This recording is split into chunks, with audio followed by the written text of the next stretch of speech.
Assalamualaikum warahmatullahi wabarakatuh.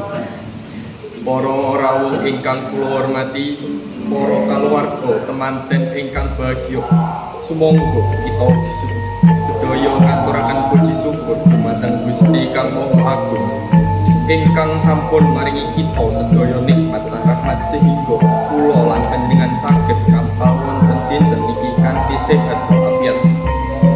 Sholawat kalian salam sumangga kita aturaken dumateng junjungan kita Nabi Muhammad sallallahu alaihi wasallam. Kita sedaya kempal wonten papan menika kangge sareng-sareng mirsani acara mantenan Nimas Ayunanda putri saking Bapak Bambang kalian Dimas Bagus Rizal putra saking Bapak Majid.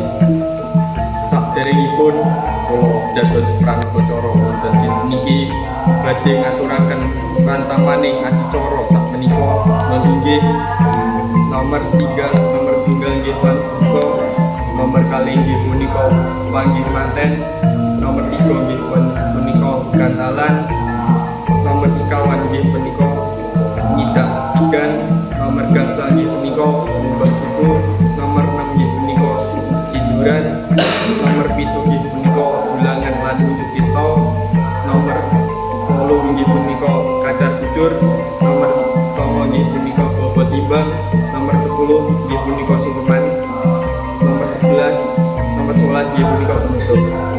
Para rawuh ingkang kula hormati, adicara kaping pisan nggih punika pambuka. Sumangga adicara menika dipun buka sesarengan maos Al-Fatihah. Mugi-mugi adicara sakmenika saged lancar, amin ya rabbal alamin. Saklajengipun adicara kaping kalih nggih punika pangamanten.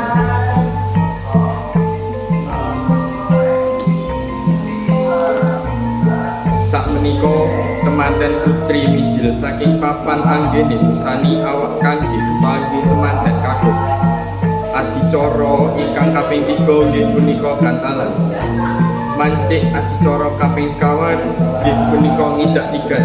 Adicara ingkang kaping gangsal umbah suku temanten ingkang kakung inggih pun tindakaken dening temanten putri.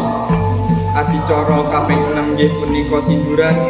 Lajeng dhateng adicara kaping 7 dulangan lan wujud kita ingkang dipundhakaken temanten putri kaliyan temanten kakung. Adicara kaping 8 kacar kucur ingkang ngandhai makna menawi temanten kakung ngandhap kewajiban nafkahi keluarga. Lajeng mancik adicara kaping 9 nggih punika bobot timbang. Saklajengipun nggih punika adicara sungkeman temanten kaliyan kalih kakung kaliyan temanten putri dumateng bapak kaliyan ibu. Para rawuh lan keluarga temanten ingkang bagya, saking pangestu panjenengan sedaya adicara temanten dinten iki saged rampung nganti lancar.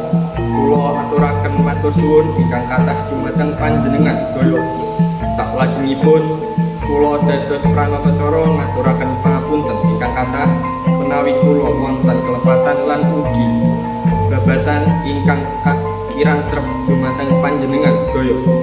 Cekap semanten atur kula mugi-mugi Mbak Nanda kalian Mbak Rizky saged bangun keluarga ingkang sakinah mawaddah lan warahmah. Amin amin ya rabbal alamin. Wassalamualaikum warahmatullahi wabarakatuh.